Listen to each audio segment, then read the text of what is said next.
ಇವತ್ತು ದೇಶದಲ್ಲಿ ಒಂದು ಐತಿಹಾಸಿಕವಾದಂಥ ನಿರ್ಣಯ ಕೇಂದ್ರ ಸರ್ಕಾರ ತಗೊಂಡಿದೆ.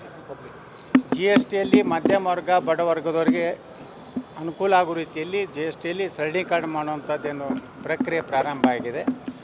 ಇದು ಅಮೇರಿಕಾದ ಒಂದು ದಯನು ನಮ್ಮ ದೇಶವನ್ನು ಒಂದು ರೀತಿ ತನ್ನ ದಾಸ್ಯದಲ್ಲಿ ಇಟ್ಕೋಬೇಕನ್ನೋಂಥ ಉದ್ದೇಶದಿಂದ ಇವತ್ತೇನು ಟ್ಯಾರಿಫ್ ಹೆಚ್ಚು ಮಾಡುವಂಥದ್ದು ಏನು ಮಾಡ್ತಾಯಿದ್ದಾರೆ ಅಲ್ಲಿ ಅಮೇರಿಕ ಅಧ್ಯಕ್ಷರಿಗೆ, ಅದನ್ನು ಒಂದು ಸವಾಲಾಗಿ ತಗೊಂಡು ಇವತ್ತು ಪ್ರಧಾನಮಂತ್ರಿಗಳು, ಹಣಕಾಸು ಸಚಿವರು ಈ ರೀತಿ ಒಂದು ಐತಿಹಾಸಿಕ ನಿರ್ಣಯ ತಗೊಂಡು ಇವತ್ತು ಜಿ ಎಸ್ ಟಿ ಸರಳೀಕರಣ ಮಾಡಿದ್ದು ಇಡೀ ದೇಶದ ನಮ್ಮ ಎಲ್ಲ ಮಧ್ಯಮ ಮತ್ತು ಬಡ ಕುಟುಂಬಗಳಿಗೆ ಒಂದು ಒಳ್ಳೆಯ ಒಂದು ಬೋನಸ್ ಕೊಟ್ಟಿದ್ದಾರೆ ಅಂತೇಳಿ ನಾನು ಪ್ರಧಾನಮಂತ್ರಿಗಳನ್ನು ಅಭಿನಂದನೆ ಸಲ್ಲಿಸಲಿಕ್ಕೆ ಬಯಸ್ತಾ ಇದ್ದೀನಿ. ಸರ್, ನಾಳೆ ಈದ್ ಮಿಲಾದ್ ಕಾರ್ಯಕ್ರಮ ಇಟ್ಕೊಂಡಿದ್ದಾರೆ. ಅದಕ್ಕೆ ಬೇರೆ ಬೇರೆ ಫಾರಿನ್ನಿಂದ ಬರ್ತವ್ರಿಗೆಲ್ಲರಿಗೂ ಭಾಷಣಕ್ಕೆ ಅವಕಾಶ ಕೊಟ್ಟಿದ್ರು.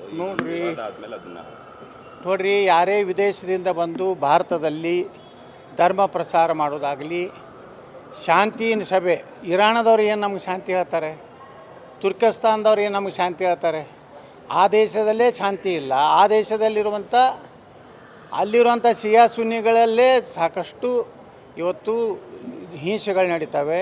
ಅವ್ರವ್ರನ್ನ ಅವ್ರು ಕೊಲ್ತಾ ಇದ್ದಾರೆ.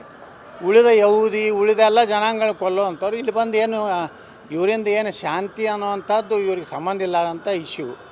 ಆದರೆ ಉದ್ದೇಶಪೂರ್ವಕವಾಗಿ ಕರ್ನಾಟಕದಲ್ಲಿ ಸಹ ಯಾವ ರೀತಿ ಸಿದ್ದರಾಮಯ್ಯನವ್ರ ಸರ್ಕಾರ ಇಂಥ ಒಂದು ಧರ್ಮ ಪ್ರಚೋದನೆಗೆ, ಧರ್ಮ ಪ್ರಚಾರಕ್ಕೇನು ಅನುಮತಿ ಕೊಟ್ಟಿದ್ದು ಇವತ್ತೇನು ಮಾಡಿದ್ರು ಅದನ್ನು ನಾನು ಎಕ್ಸ್ನಲ್ಲಿ ಅದನ್ನು ಪ್ರಸ್ತಾಪ ಮಾಡಿದ್ದೆ. ಅದು ಈಗಾಗಲೇ ಸಾಕಷ್ಟು ಚರ್ಚೆಯಾಗಿ ಗೃಹ ಮಂತ್ರಿಗಳು ನಿನ್ನೆ ಹೇಳಿಕೆ ಕೊಟ್ಟಿದ್ದಾರೆ.